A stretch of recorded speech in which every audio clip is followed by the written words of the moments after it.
Hi, all, and welcome to DEX in the City, where the wallets are cold and the takes are hot. First, we have Jesse, Web3 prosecutor turned Web3 protector at Ribbit Capital. Hi, everyone. And then we have V from the SEC to Web3.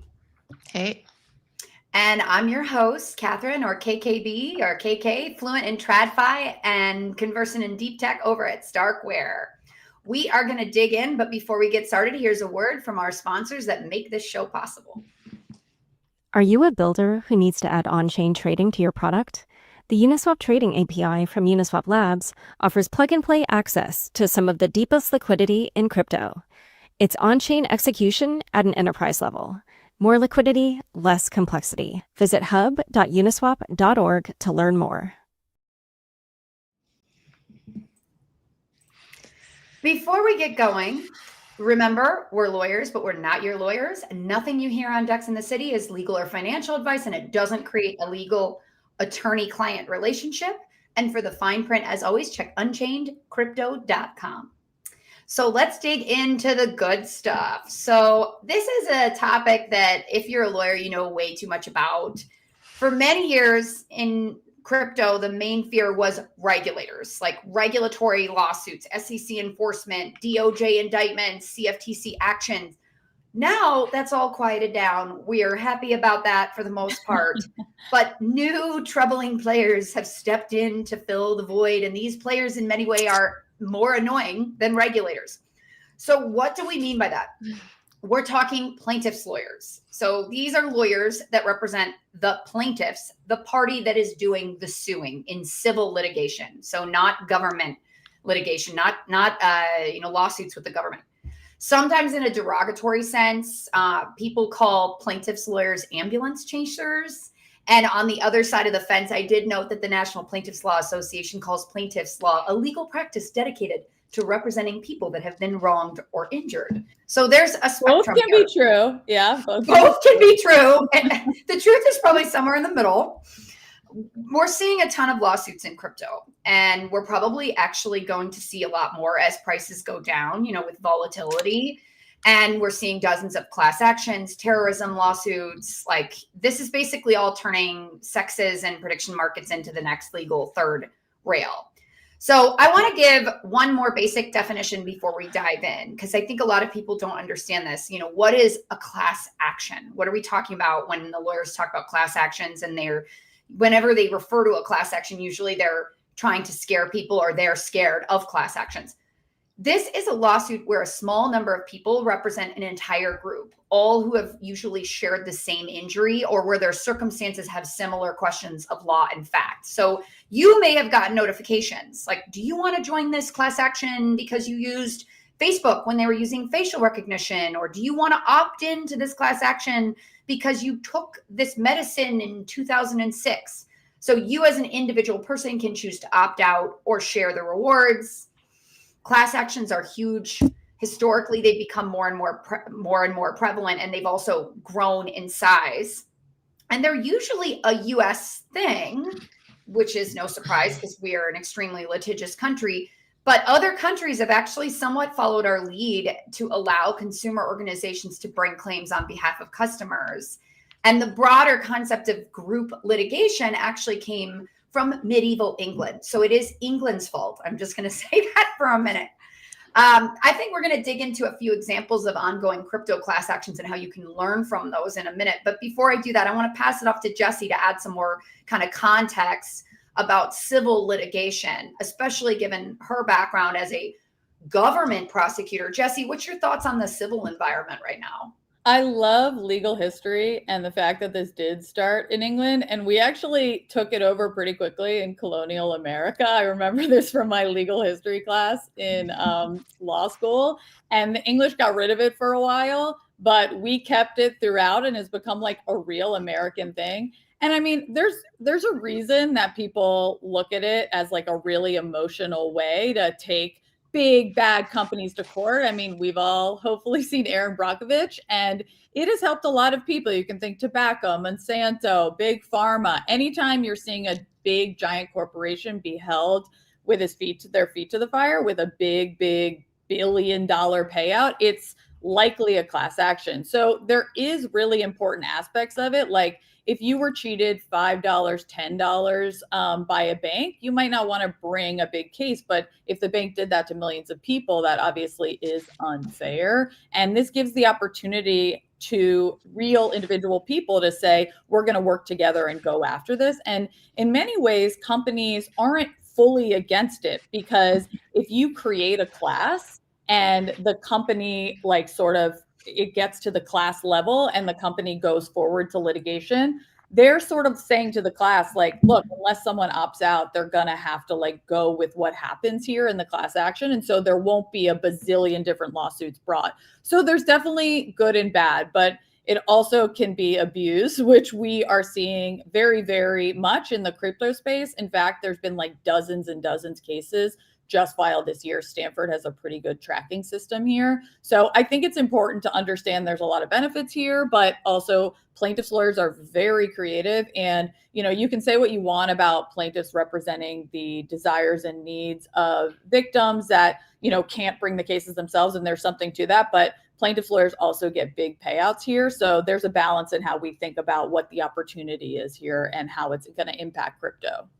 Yeah. And I think too, like for many years, like, you know, SEC, CFTC enforcement actions, DOJ actions were sort of existential for the industry, but like class actions in some ways can be even more dangerous because like if you think about it, there's no Wells process, right? Like I think the settlement framework is typically not as available. A lot of times it's contingency fee based with potentially like massive statutory damages. And I would say like more novel legal theories than you would typically see from like, you know, a regulator. So I definitely think it's something like, you know, to keep an eye on. To translate what we just said, the plaintiffs' attorneys take the big bowl of spaghetti and they throw it on the wall to see what sticks.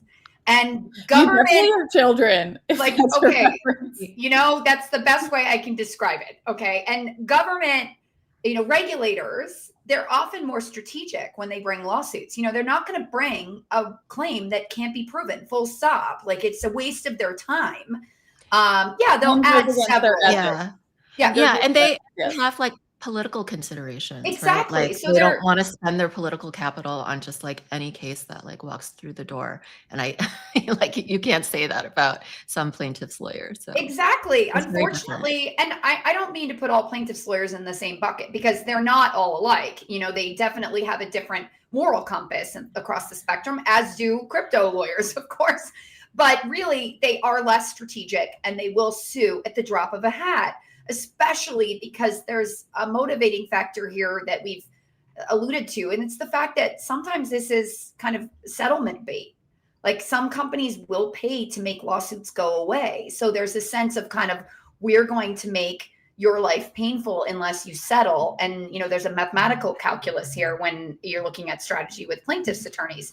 So as Jesse said, there's some huge benefits. I'm not saying these should go away entirely. Like it creates huge efficiencies. It protects individual people that have small amounts of harm that might have really been harmed and wouldn't sue over like $5,000, but that is meaningful to them. But as V mentioned, a lot of these lawyers work on contingency, which means they take like 30% of the settlement, which waters down the rewards for the individual, you know, holders. So oftentimes the actual rewards that they get are immaterial at the end of the day. And some people even use the term judicially sanctioned extortion when it comes to class actions, which is a little strong. But the point is they're a big threat to companies. And there's this environment where we're particularly seeing it in crypto where plaintiffs' attorneys have every incentive to basically sue everyone to see. And if I could just throw in one more note here. I mean, courts generally and the Supreme Court generally over the past 15 years has been recognizing that potentially this has been abused.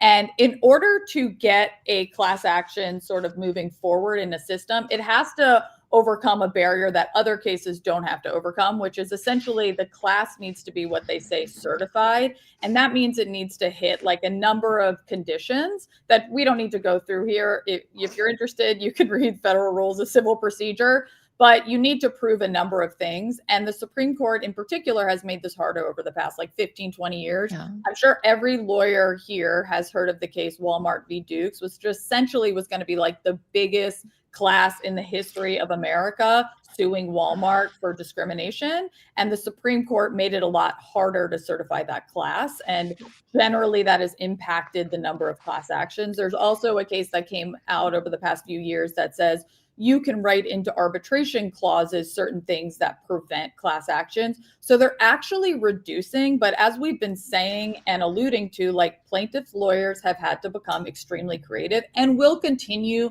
to be so, and will look for which industry is ripe for cases. And right now, that creativity is coming to crypto.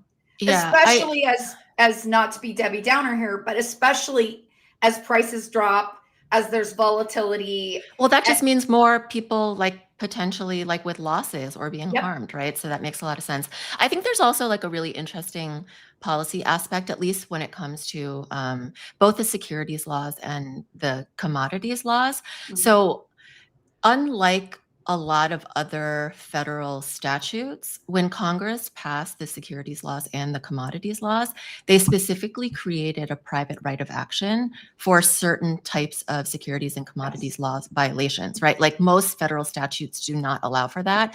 These statutes do because Congress basically wanted private citizens to like essentially help the regulators enforce the securities laws. Like that is the function that these private rights of action serve. And I just think it's interesting to see that play out in crypto because it makes a lot of sense that when you see like regulatory enforcement action kind of take a step back, right, that the private actions would sort of step in to fill that void. And you could say that that is arguably how Congress designed the system.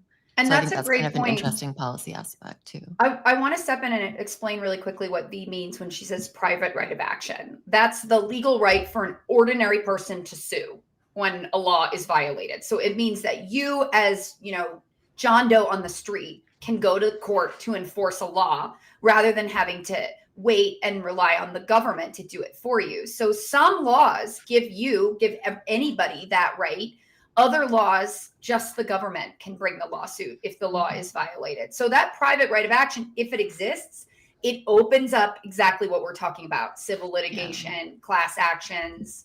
And, this is your PSA as a crypto market participant. Like, listen to your lawyers when they're talking about the threat of civil litigation. It is just as important as regulatory litigation. It can be just as expensive to fight, I can tell you that, and sometimes more annoying.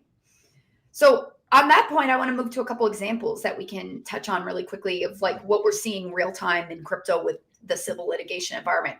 The most recent one that springs to mind for me is Coinbase got hit again the other day by what is called a derivative lawsuit. So this is actually the second time they've been sued for basically the same thing. And a derivative lawsuit is a lawsuit brought by shareholders on behalf of the company when the people in control of the company, the leadership, like, board members, et cetera, like do bad things or fail to do their job or act illegally. In this case, this is the second suit where the shareholders or people have alleged that Coinbase insiders are trading.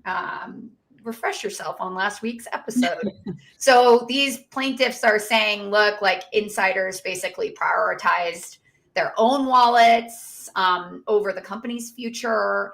And this is similar to a previous lawsuit where they were alleging similar things in that the executives were basically enriching themselves by kind of using inside information to offload their stock when they knew it was a better environment. So obviously that's arguably illegal depending on the facts at issue. This is all alleged by the plaintiffs. We're definitely not weighing in on the facts. I don't know if this is true or not. And I will also mention a company like Coinbase. It's a public company the size of Coinbase. They have an army of highly talented lawyers. special shout out to Ryan Van Grack, who handles litigation. He's brilliant. They get sued all the time, like every day, okay, maybe not every day, but if you look at a large, thriving, visible public company, they're going to be dealing with an onslaught of lawsuits. This is all part of their strategy. But this one is notable because they keep getting hit by these allegations and they're at a higher risk of getting sued because they're a crypto company. So let's move on to a couple more examples. And Jesse, you want to chime in on Coinbase? There's kind of a pretty spicy one. Jesse, why don't you talk to us about that, about the Binance Hamas case that we've seen over the years? Some focus there. Yeah. Speaking of companies that are getting sued pretty much every day or frequently, Binance is another one. And there's a big case that came out in the last week or so that I think is interesting and worth talking about. And it speaks to the private right of action that V was talking about as well, because that exists in the terrorism context as well. So essentially what this case is that families of victims from October 7th, when Hamas brutally murdered many, many people in Israel, are suing Binance, saying that the company helped fund terrorism that day and that funding killed my family member. So this is a very personal thing. It's not another securities claim or an unregistered token fight. This is emotional, and this gets to people trying to hold someone accountable for what happened to them. And it asks the very uncomfortable question for centralized platforms that I think we should devote a different episode to, but essentially at what point does being the financial on-ramp make you legally responsible for what happens on your platform?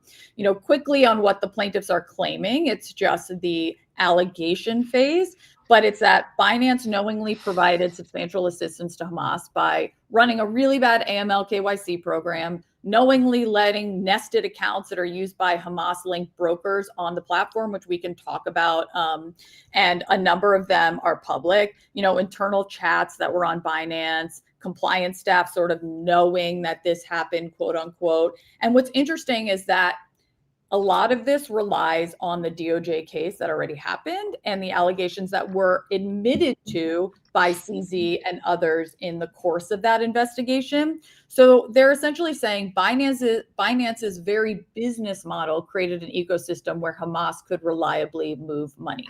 And look, this kind of class action is not new to crypto. Financial institutions, banks, they have faced this in the terrorism and related context before, and it's actually very, very hard. Countries. The best example is actually the ongoing September 11th litigation where for years and years, plaintiffs have been trying to hold Saudi Arabia liable. So very similar kind of theory of alleged assistance. So you're right. This has been done many, many, many times. Yes. And it's usually hard to hold a financial institution responsible if they have the prior checks in place. So if they're following whatever you think about BSA, if you're following everything in BSA to the letter of the law, you probably won't get in trouble. But Binance, to put it somewhat politely, has very, very bad facts. They have the DOJ case that we talked about. They have a letter from crypto-friendly Lummis and Hill that connects Binance to October 7th, around the time of the attacks. That letter was written. They have Binance folks, in their own words, calling the platform an international circumvention of KYC, joking about saying bad actors come here. The MLRO saying something like, we see the bad, but we close our eyes. There's so many. And we could go through it all. This issue has been talked about over and over again, but this class action is not alone. They're spinning up all over the place. And a lot of victims of very, very bad things are trying to find people who are responsible. And right now they're going after platforms like Binance. And the outcome of some of these are requesting universal injunctions, which essentially means the ruling from one court could have an impact on the entire country and how the exchange operates over the entire country, which is a huge remedy, which actually is only really common in class actions, although it does exist in other ones. So it's another way that class actions can be really, really dangerous if we don't understand what the implications are here. And look, there are a bazillion things we can say about who is responsible for what happened and the funding associated with Hamas, which I think we should leave for another episode. But really, like, just to get back to what you said at the beginning, KK, is like, crypto has spent a decade rightfully obsessing over regulators, but right now it seems like the existential threat, the third rail, whatever we want to call it, is the plaintiffs bar and these class actions. And they're going to come at every angle, whether it be terrorism or unregistered securities or insider trading. And they're backed by statutes that allow massive remedies, like terrorism. This terrorism statute allows for treble damages at a minimum. And I don't think it's going to go away quickly, because this class could easily be certified. It's just whether it can be connected to Binance. Yeah, exactly. It's like Game of Thrones, and they're fighting the other family and they win, and then the White Walkers come. Like, So okay, maybe I'm not sure who's who in that one, but yes. Okay. I missed that show. Moving on. Okay, Me too. This is a great point. Another good example is something that Kalshi has been dealing with recently. V, tell us more about that. Yeah, this lawsuit is so interesting. So a class action was just filed in Manhattan Federal Court against Kalshi. So this comes just after a federal judge ruled last month that the Nevada state casino regulators could block Kalshi from offering its sports-related contracts to Nevadans. So that case was about federal preemption, right? Something Jesse and KK explained really well in, I think it was like our second episode, maybe. So, Kalshi had argued that federal law gives the CFTC exclusive jurisdiction over its contracts because they're considered swaps, therefore preempting state gaming laws. But in this Nevada case, the judge disagreed. And this same issue was playing out in other states across the country with respect to prediction markets involving both states and tribal entities. And we go into more detail in that in the second episode if you guys want more legal background on that. But I could see like this and similar cases actually ending up in the Supreme Court, just because courts have been ruling in different ways in a lot of these courts. And if it gets to the appellate level and the appeals courts disagree on these issues, like that's like the number one way for the Supreme Court to take something up. So anyway, back to this class action that was just filed. So on the heels of that, the plaintiff's bar has stepped in, like we were saying, right? So on November 26th, Kalshi got hit with a federal class action in the Southern District of New York. And the entire theory is basically, this isn't actually a prediction market. It's actually an illegal sports book with like better branding and like a better app. So the plaintiffs say that Kalshi has been selling this as a peer-to-peer betting platform, but that behind the scenes, users are actually they're not betting against each other at all. They're actually betting against the house. And according to the complaint, the house is actually Kalshi. So the lawsuit says Kalshi's own subsidiaries are secretly acting as market makers. They're stepping in to take the other side whenever consumer odds sort of drift from whatever Kalshi wants. And then Kalshi tells users it's all just a neutral marketplace, peer-to-peer, but the plaintiffs claim that nope, these peers that you're trading against are literally owned by Kalshi. So the complaint actually gets even spicier. So they allege that Kalshi also brings in outside muscle in the form of hedge funds like Susquehanna to sit on the other side of consumer bets. So in other words, retail users think they're trading in a fair market with their peers, with everyday bettors like me and you. But in reality, they're facing off against basically like quant teams with models and data and zero fees and higher limits and maybe other kinds of like insider access. So the market makers set the lines, they coordinate directly with Kalshi, and they profit when users are wrong, just like a classic sports book. So these are all of the allegations in the complaint. So basically the punchline is that customers think they're betting against each other, but the complaint says they're actually betting against Kalshi and their hedge fund friends. And they never knew that. So one of the co-founders addressed the allegations on social media after the lawsuit was filed. And she said that like any financial exchange, there are market makers who compete against each other and help bootstrap liquidity, right? Like this is nothing like abnormal. And anyone can sign up to become a market maker. And yes, one of the market makers is a Kalshi affiliate, but that affiliate doesn't receive like any preferential access or insider advantage or any special treatment or anything like that. So I think what is really legally interesting about this case is that it's sort of like mixes issues of gambling law and commodity derivatives and market making and other things. And so like, it's basically like tailor made to confuse, like all three of us have tried cases against juries. It's like tailor made to confuse a judge and especially a jury. Because it presents like really novel legal questions, right? So is a market maker the same thing as the house in this context, right? So if Kalshi or its affiliates take the other side of the trade, does that legally transform what is actually a CFTC regulated prediction market, which is what Kalshi is, into an unlicensed sports book? And then it just seems like crypto is just rediscovering all the problems that gambling regulators dealt with 80 years ago. Like when we decades started ago, gambling yeah. this. It's like, let's smush every issue like odds manipulation, house versus player conflict, addiction risk, deceptive marketing. It's like every single issue that's been brought in gambling cases over the past, I don't know how many years, 80, 100 years, like is in this complaint. And it really gets down to the question that you identified earlier is like, is this sports gambling or not? And like, if it is, and it needs to be regulated similarly, which like, obviously sports gambling is all about betting against the house, right? But it's regulated to the teeth. So how do we balance this? And like one of the answers needs to come first.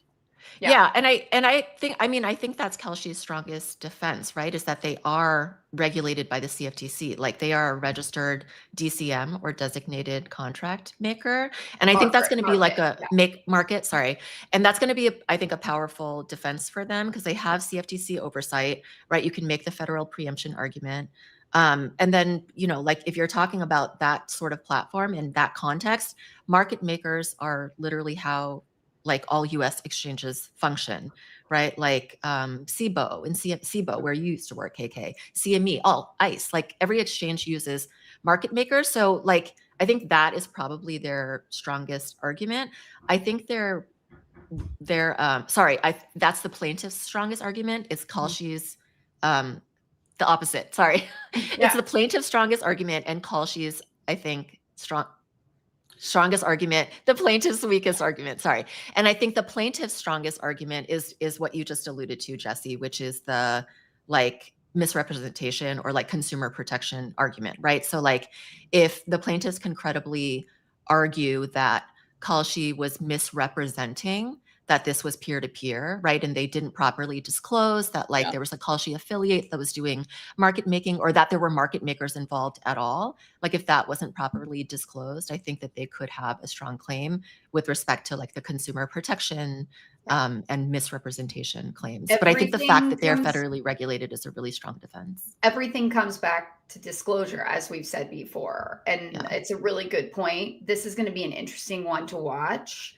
I'll also note you mentioned something important, V, about confusing a jury. Like crypto cases are actually really, really hard to try in front of juries. And fun fact, most civil cases, uniquely, this is a unique US thing. Like most of the time globally, you don't have juries for civil cases. Like it's very uncommon. But in the US, most civil cases can have a jury. And like we're talking contract disputes and all kinds of lawsuits. Like either side can request a jury, depending on the jurisdiction at issue. They're not available in like family law, probate, etc.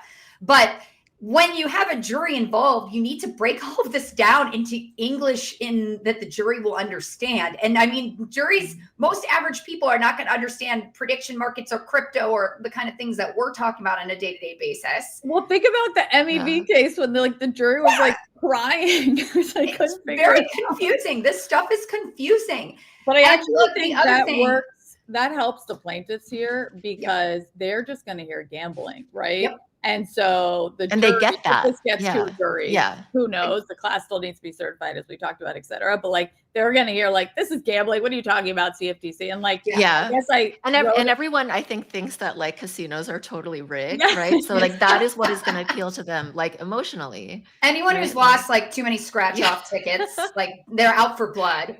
You know, Yeah. they don't have enough jurors because too many people turning voir dire have gambled themselves and Oh lost my money. God. Yeah, The yeah. voir dire questions for this Yeah. one are going to be great. Yeah, which a reminder of voir dire is the process that the defense and prosecution or plaintiff goes through to pick jury members. They get to ask them a bunch of questions. The other cool fun fact inside baseball is there's something called jury consultants, where if you're preparing for trial and it's a big deal trial, you hire these. Well, speaking of, we're on a theme. Last week I talked about prison consultants. There's a consultant for everything. I interned for a jury like, consultant. Cottage industry. They're very, very well compensated. It's super And some of interesting. them, like there could be a reality show about this, or at least a sitcom. Maybe there already has been. But they're like the top 5 jury consultants in the country. Like they are VIPs. Like they basically have a rider that they can demand. And these people charge very high rates to basically set up a fake jury and vet the jury strategy for selecting the jury, communicating to the jury. It's absolutely fascinating. Everyone Well, at should least- watch Runaway Jury. Oh, okay. So this is already a John thing. Cusack in the like prime of John Cusack. Must love watch. it. Yeah, I I've never love it. even heard of this. A lot of adding jury it to my list. consultants are based out of Hawaii because why not? Yeah. Can we find is that my next career? No. Yeah. We picked the wrong. I know. I was just gonna say. So I worked with a jury consultant too on a criminal trial that I did, and I just thought they had.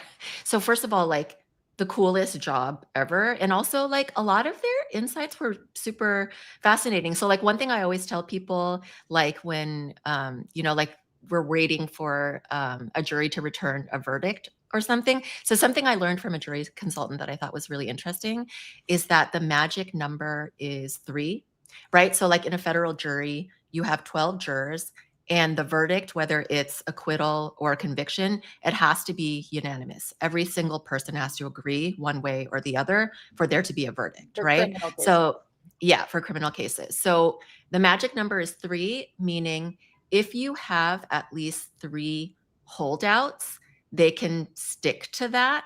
But if you have anything less than 3 holdouts, 99% of the time, they will be overcome by the Interesting. majority. Yeah. And so like you need at least 3 people. Sometimes you will have one. So we actually learned that that's what happened in our case. We had one person who held out. And A that 12 is angry men really, situation. that's really unusual. That almost never happens. Have like you one guys person ever can went almost and always be talked to the persuaded. jury after your trial? Yes. Yeah. It is. Defense teams do that a lot, actually. I Oh think, in yeah. federal So court. prosecution rarely wants to because they don't want a case overturned. But when you do, you learn that nothing you thought was true is true. Yeah. And like Yeah, your they shoes, focus you on should the have weirdest worn a things. different pair Yeah. of shoes. The shoes. Yeah. true. They don't like redheads. No, just kidding. Who doesn't like a redhead? Who doesn't love a redhead? Nobody. Right? Anyway, okay. So as fun as this conversation is, we have another slightly more depressing conversation to move to, and that is crypto bans. So I'm going to talk a little bit more about some news from China that popped up the other day. But before I talk about China, I want to pass this off to Jesse to kind of tee this up. What do we mean when we're talking about crypto bans? What jurisdictions outside of China are we considering here? I mean, who knows what we mean by crypto bans? Because like, what does it mean to ban crypto? And I say that somewhat facetiously, but truthfully, like there have been these terminologies of let's ban crypto, and they've looked very, very different in different countries. If you all might remember, we once had a congressional hearing a few years ago where there was a conversation about should we just ban Bitcoin? So as we know, and all the listeners on this show probably know, banning crypto is not really possible. It's like cross-jurisdictional, it's not controlled by government, etc. That being said, governments do have the ability to rein it in and make it very, very difficult to use. So that looks different in China than it does in other countries. But one that has been sort of percolating for a while is India, which is a country that I've engaged with a lot on my professional side because of this issue and related issues. But essentially RBI, which is like their SEC sort of and CFTC combined, they banned crypto in 2018. So we're ahead of the game there. And over the following number of years, the Supreme Court went back and forth on whether this ban was permitted. And essentially it was overturned. So right now in India, for example, there's no ban, but and as we all know, India is one of the most prolific populations of crypto use, but crypto is highly taxed. I think it's something like 30%. And it's not regulated. So the government, when they sort of lost out on the ban, decided like, okay, well, we're just going to heavily tax it and not really give rules. And it's created this vacuum there of like, people don't really know what to do. And part of the reason why the What's government— that like, Jesse? That must be very disorienting and scary. What is that India, like? if I could just give them like a little bit of a check, is like they have UPI, which is real-time payments, like without blockchain. And, you know, if you've ever been to India, please try UPI, because just with your phone and a QR code, you can pretty much pay for so much stuff. And so it solves a lot of the problems, but not the problem of taking it away from government control. Because as we're seeing with these bans, governments are trying to step in and say, hey, we can't control crypto and we don't know what to do about it. And I think that is really the story in China, because for China, they have historically been very, very concerned about capital controls. And that is the story that's playing out here with the ban, which I'm sure you'll talk a little bit more about. But essentially, China is reinforcing over the past month or so, and I think then they said it again last week, that crypto is not legal there. And obviously, there's the complex sort of navigation of China law versus Hong Kong law and how that works with tokenized deposits, which actually are permitted. But it really gets back to how China really wants to control its currency, which has always been a priority of the government there, particularly in the past 20 years. And crypto sort of allows people on the ground there to overcome these restrictions in a lot of ways. And China's fighting back and tooth and nail to make sure that does not happen. Absolutely. Mm-hmm. And it's funny, my mother-in-law asked me about CBDCs over Thanksgiving, and I was like, well, this is fantastic. Like, you call them CBDCs? Well, no, I was like, that would be impressive. That would be very sophisticated, but it was a fun conversation. I love it. We need to engage with everybody. So one of the things that's really important to note, as Jesse alluded to, is the context when you look at China specifically. Like at one point, if people recall, there was an enormous amount of miners in China. And like the crackdown first started really, really like years and years ago with notice of on precautions against the risks of Bitcoin from China. Then a ban on ICOs, one of the earlier bans on ICOs. And then really a crackdown on mining, which sent a lot of the mining operations to different jurisdictions. So China has had a big impact on kind of global crypto flows. And then they have kept renewing and tightening various bans on, ICOs, on minings, on financial institutions engaging with crypto. And they're basically, this all came to a head in 21, I believe, where they, China's top regulators issued just a blanket ban on anything relating to crypto. And that comprehensive ban kind of took effect earlier in the year, where they began targeting a lot of crypto activities in the country, including ownership of crypto-related businesses. And the most recent news that we saw was just a few days ago, where the central bank basically reasserted its very strict prohibition on crypto and a specific concern surrounding stablecoins in particular. And you're right, the context is they want a CBDC or a central bank digital currency, because this has all coincided with development of the digital yen, which basically the government can regulate and control. So this varies a lot culturally based on an individual country. We've seen obviously some countries which are radically pro-crypto. Oftentimes there's a sense that being pro-crypto will bring economic development to the jurisdiction, and certain jurisdictions like Cayman, Gibraltar, they've had a lot of success with that. It's been actually a really brilliant move. Other jurisdictions want a degree of control that they know they will cede with crypto. And I love that, because look, the beauty of crypto is its decentralization. The value is its decentralization, and certain governments understand and acknowledge that, which is why they don't like it. I think that's such a good point. And the digital yuan is like such an interesting story, especially when the Olympics were there. I remember it was like mandatory to use it.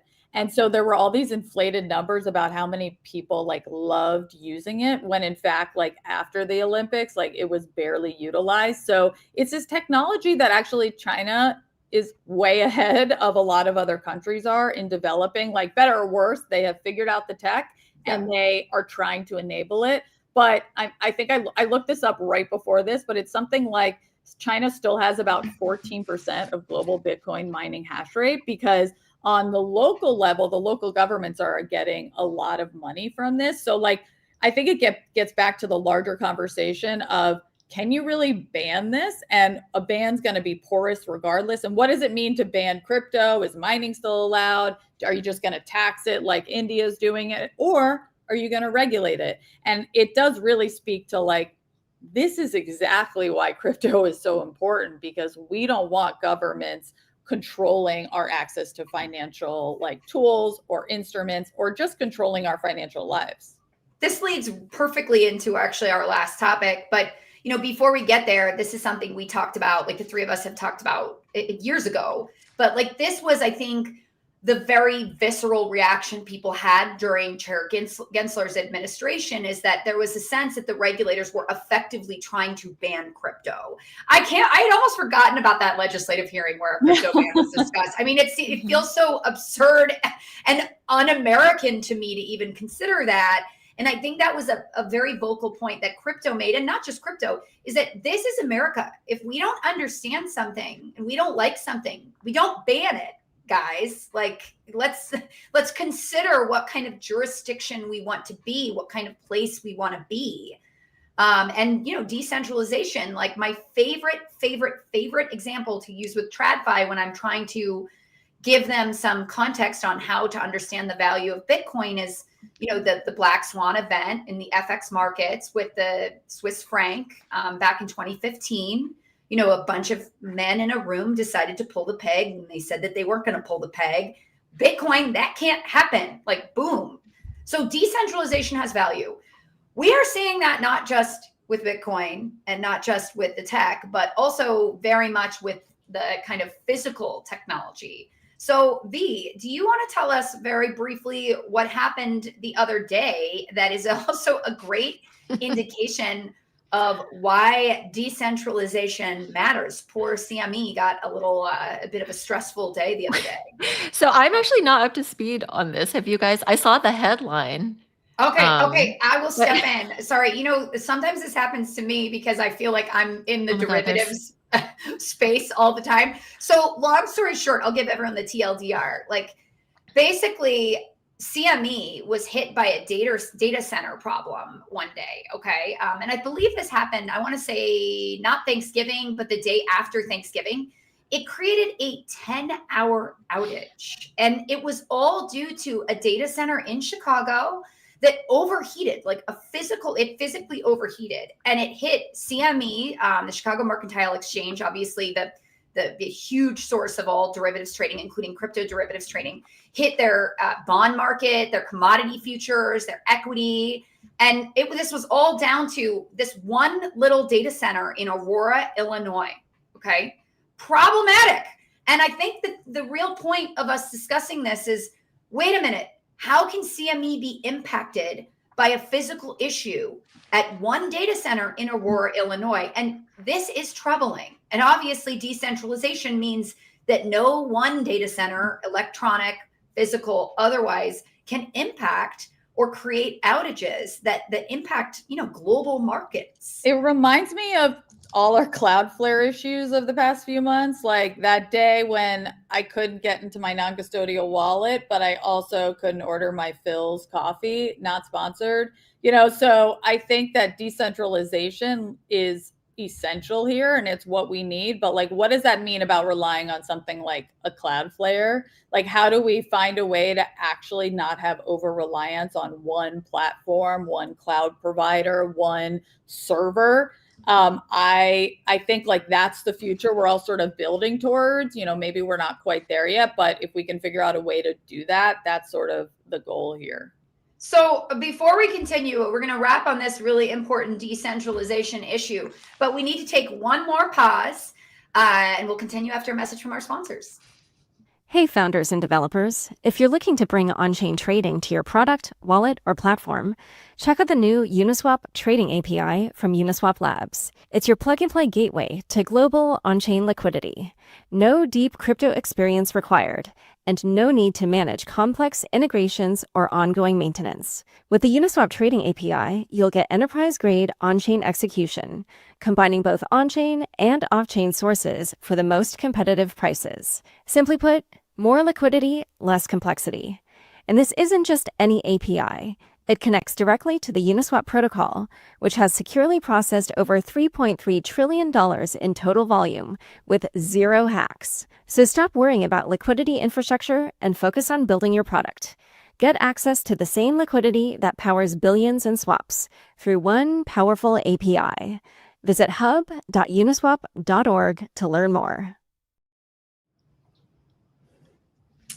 So we are back, and we just talked about decentralization, which we could talk about for eons, the value, the fact that we all love this decentralized world. But we want to start a new tradition here at DEX in the City. So especially as we head into a bear, we need all of the good news that we possibly can, right? And there's a lot of good news. There's a lot of happy things. There's a lot of really exciting, compelling use cases in crypto. And sometimes it gets buried by the FUD, fear, uncertainty, and doubt. So every week, what we're going to do at the end of each episode is we're going to try to feature kind of a good news piece from crypto. And that could be somebody doing something really cool or good, some sort of donation, some sort of charitable endeavor, some sort of amazing use case. So everyone, please engage with us. Tweet at us, please, with suggestions. If you want your piece of good news, your piece of happy Mayberry moment in crypto featured at the end of the next episode, give us some more ideas. We'll take all of them. So today we have actually two brief mentions. I'll pass it to Jesse for our first. Yeah, there's a lot of holidays that have happened that are continue to happen, but today's one of my favorites, which is Giving Tuesday. I think that's today. I think that's today. Well, whatever. Either way, today, Giving Tuesday. Every Tuesday should be Giving Tuesday. Yes. You're right. So I want to talk about one. There's something called Boys Club DAO, which probably many of y'all have heard of because it's been around a long time now. They throw the best parties, by the way. I've never even been invited to one of their it's parties. so true. But essentially, it's an organization and it's a decentralized autonomous organization that is trying to make crypto, blockchain, similar topics more inclusive for everybody so that people can go and just learn and think and discuss and not feel like they need to have every single answer to every question about the blockchain. And so I've always been really impressed by what they do. And they have also historically been very charitable, and they just donated another $200,000 to the Lower East Side Girls Club, which helps build financial understanding, inclusion for lots of really underprivileged women and girls. So I just want to give them a shout out for showing how you can use crypto for good. And they didn't just write a check. They sent funds in Ethereum to something called the Giving Block, which helps nonprofits accept crypto. So you can look that one up too. Also not a sponsor, just think that it's really, really special. And I want to always include some good news on this show. I love that so much. And I'm going to forget the fact that I too have never been invited to these parties. So moving on, I guess V is cooler than both of us. I mean, we knew that. We knew she was cooler. Strings for What you it's guys. not about. I'm a little upset, but I'll overlook it given that beautiful piece of news. So let's round this out with V. Give us another shout out that we have. Yeah. Great So, organization. Okay, so I just wanted to give Shifi and Maggie a little shout out. So the Shifi controversy, which I'm sure like none of us were able to avoid on X last week and this week, is truly like one of the sillier things I've seen in crypto. Maggie is someone I've known for years and I really respect and admire her. And she's actually a neighbor, so I get to run into her and her super adorable little baby at like the bar down my block. So she, you know, in that community have built something really organically that lots of people, lots of women find really valuable and useful. They do a lot of education about crypto. Like they will literally teach you like how to use a DEX, how to onboard to a DEX. So educating them about all things crypto, helping them to find different roles in crypto. So I really don't get why some people are getting so mad and so emotional about this. Anyway, just a reminder that sometimes you sort of just have to ignore the haters and keep doing what you're doing. So shout out to Maggie and Shifi for helping to onboard more people onto crypto. That's something I think we should all be in favor of. So. Yeah. F the haters, Maggie. Bring on the women to crypto. Come on. We are the future. Come on. I mean, dudes come too. We have a lot of you. More, come on. The water's warm. Come on in. Everybody to crypto. So on that note, thanks so much for joining us. And we will see you next week on DEX.